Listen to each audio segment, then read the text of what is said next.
Hello friends, मैं शंकर स्वागत करता हूं आपके अपने यूट्यूब चैनल शंकर एजुकेशनल अड्डा में। दोस्तों, इस वीडियो में हम लोग देखने वाले हैं एमए फर्स्ट सेमेस्टर जियोग्राफी। आपका फर्स्ट पेपर है जिसको आप बोलते हैं भू आकृति विज्ञान यानी जियोमॉर्फोलॉजी। और यह जरूरी नहीं कि जियोमॉर्फोलॉजी को फर्स्ट सेमेस्टर में ही रखा गया हो।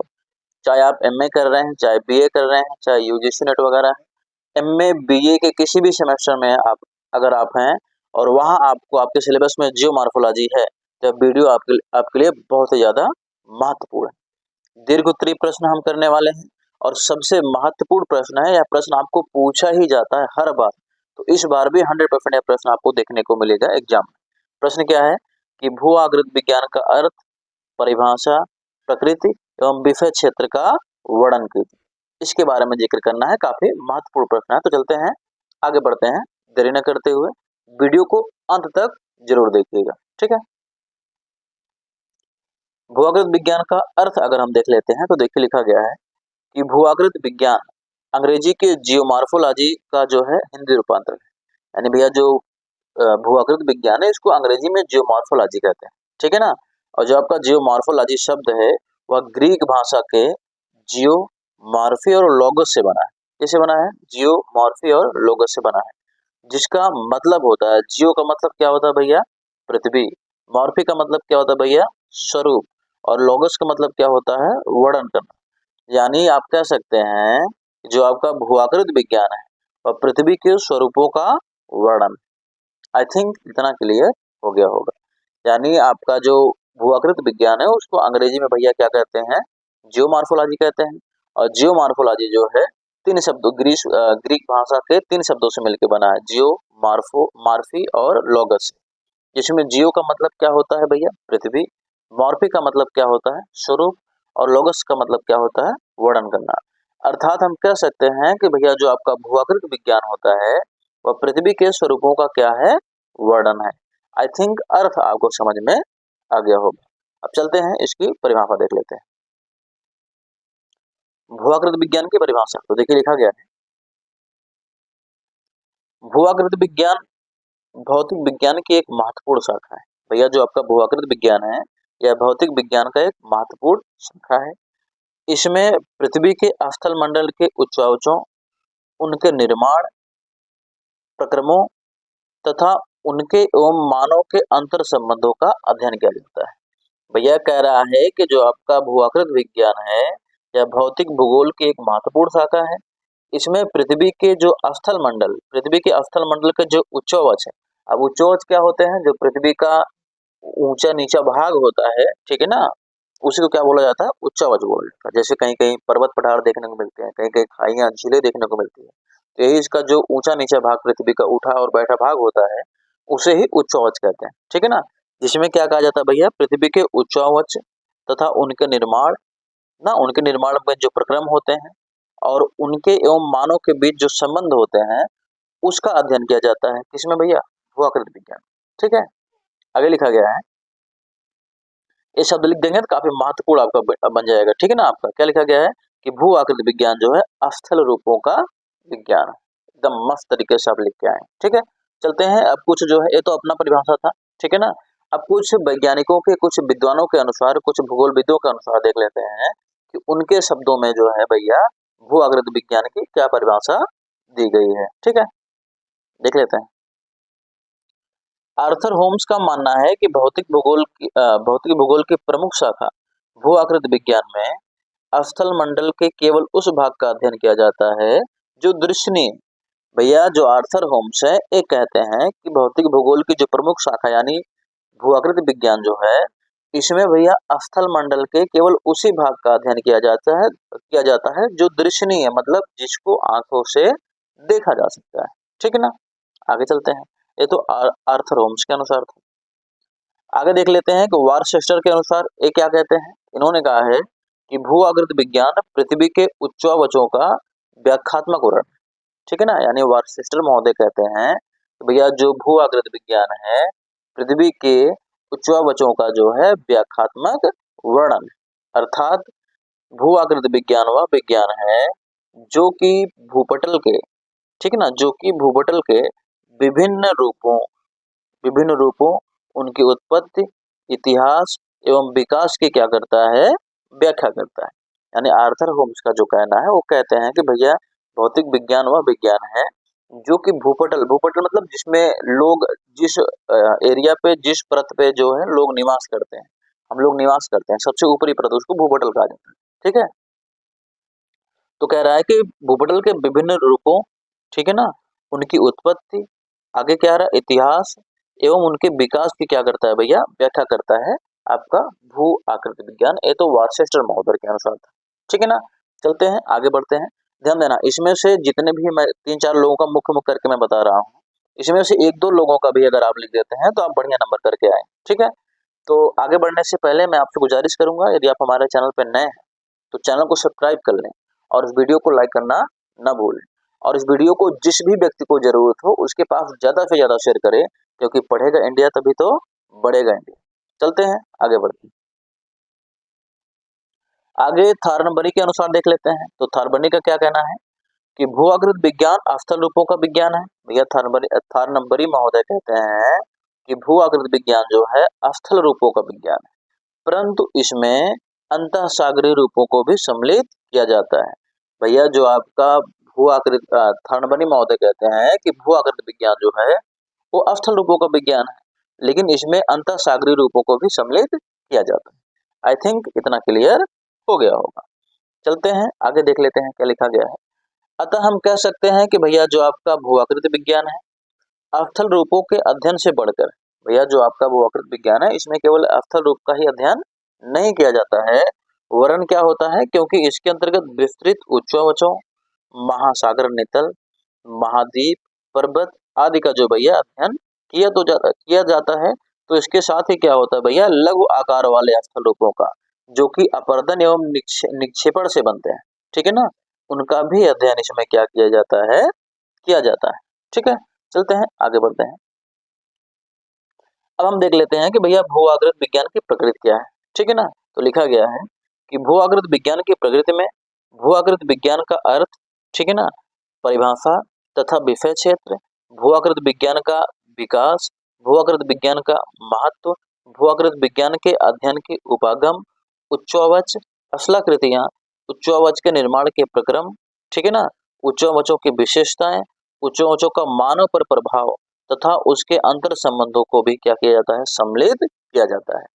भैया जो आपका भू आकृति विज्ञान का प्रकृति है इसके अंतर्गत जो होता है भू आकृति विज्ञान का अर्थ, परिभाषा तथा विषय क्षेत्र को, ठीक है ना, भू आकृति विज्ञान का विकास, भू आकृति विज्ञान का महत्व क्या है, भू आकृति विज्ञान के अध्ययन के उपागम कौन कौन से हैं, उसमें जो आपके उच्चवच हैं, अश्लाकृतियां जो हैं, उच्चवच के निर्माण के जो प्रक्रम है, उच्चवचों की जो विशेषताएं हैं, उच्चवचों का मानव पर क्या प्रभाव है तथा उच्चवचों का मानव से क्या संबंध है, इन सारी चीजों को इसकी प्रकृति में सम्मिलित किया गया है। ठीक है, चलते हैं आगे बढ़ते हैं। आई थिंक इतना समझ में आ गया होगा।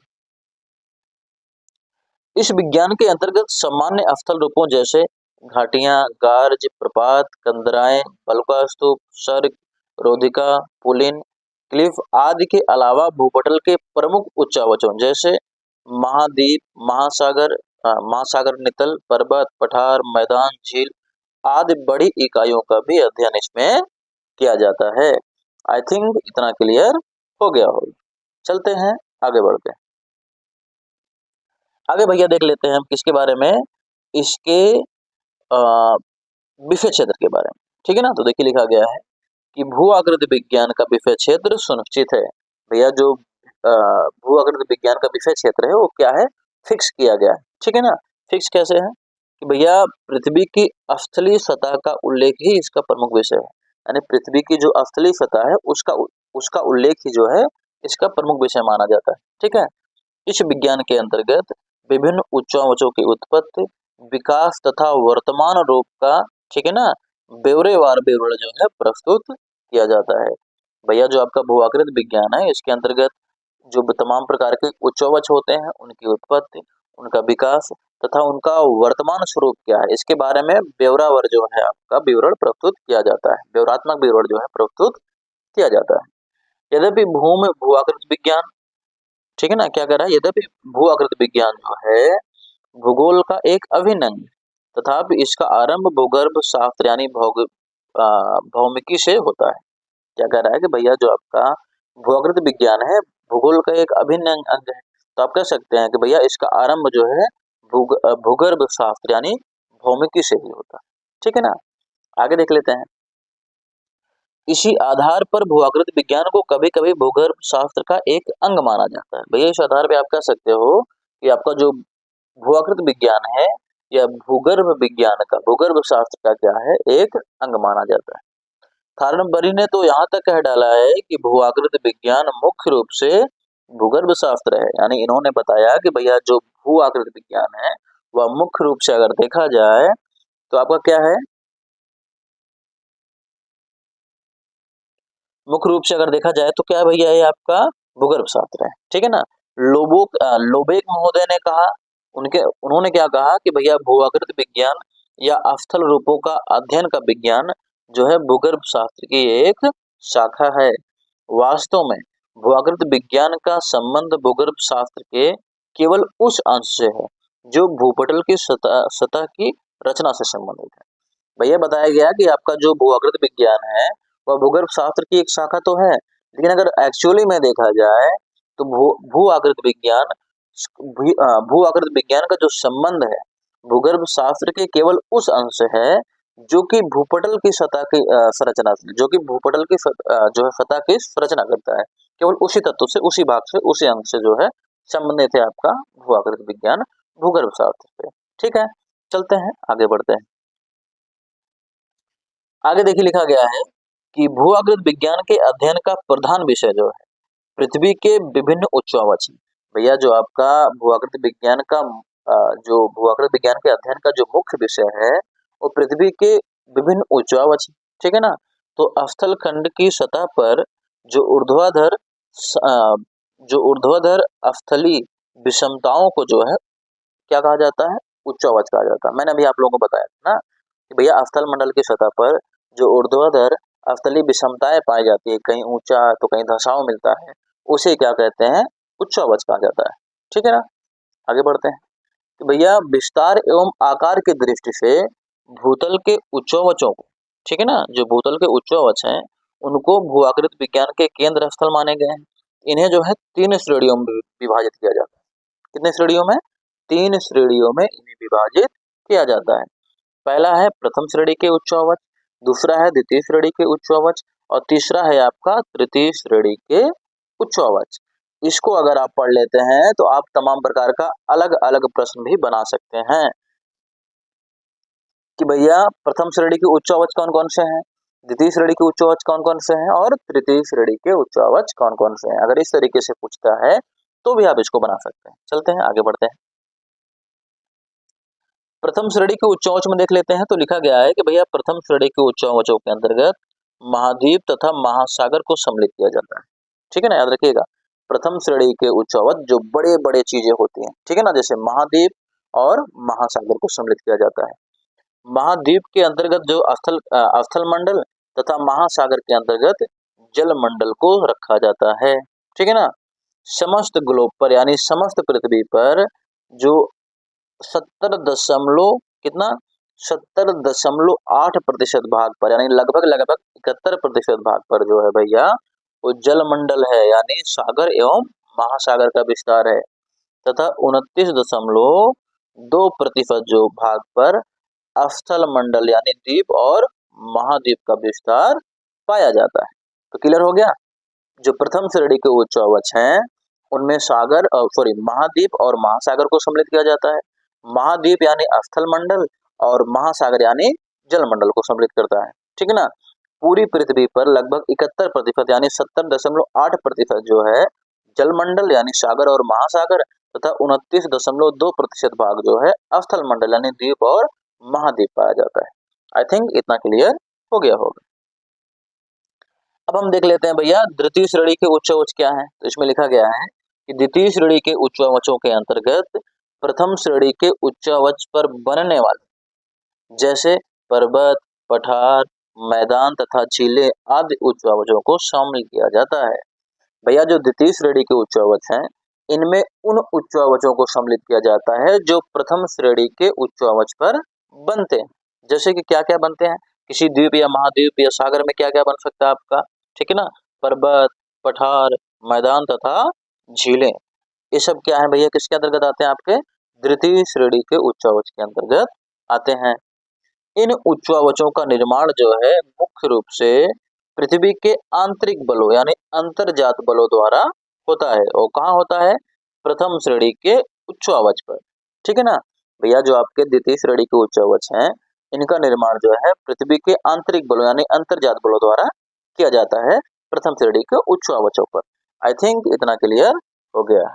चलते हैं आगे बढ़ते हैं। अब हमारा है भैया क्या, तृतीय श्रेणी का उच्चावच। तृतीय श्रेणी के उच्चावच पे क्या लिखा गया है कि द्वितीय श्रेणी के उच्चावचों पर निर्मित तथा विकसित स्थल रूपों को तृतीय श्रेणी के उच्चावच के अंतर्गत सम्मिलित किया जाता है। भैया द्वितीय श्रेणी के उच्चावचों पर जो भी स्थल खंड, जो भी स्थल रूप विकसित होते हैं, बनते हैं, निर्मित होते हैं, उन्हें ही तृतीय श्रेणी के उच्चावच कहा जाता है। जैसे कि क्या क्या, घाटियां हो गए ना, यहाँ कामा लगा देना, घाटियां, कैनियन, गार्ज, प्रपात, सोपान, चोटियां, ठीक है ना, मोनाडना, जलोढ़ पंख, प्राकृतिक तटबंध, ठीक है ना। आगे देख लेते हैं कि बाढ़ का मैदान, डेल्टा, सर्क, ठीक है ना, यू आकार की घाटी, भी आकार की घाटी, हिमोड़, ठीक है ना, एस्कर, ड्रमलिन, केम, बलुका स्तूप, युवाल आदि जो है भैया वो तृतीय श्रेणी के उच्चावच के अंतर्गत आते हैं और ये हमेशा द्वितीय श्रेणी के उच्चावचों पर बनते हैं। इन उच्चावचों का निर्माण जो है पृथ्वी के वाह्य बलों किसके मतलब अपक्षय और अपरदन द्वारा होता है। आई थिंक इतना क्लियर हो गया होगा। अगर चीजें इतना समझ में आई हैं आपको तो चैनल को सब्सक्राइब कर लें और वीडियो को लाइक करना न भूलें। मैं आपसे फिर से कह रहा हूँ कि जिस भी व्यक्ति को इसकी जरूरत हो उसके पास ज्यादा से ज्यादा शेयर करिए, क्योंकि पढ़ेगा इंडिया तभी तो बढ़ेगा इंडिया। मिलते हैं आपसे अगली वीडियो।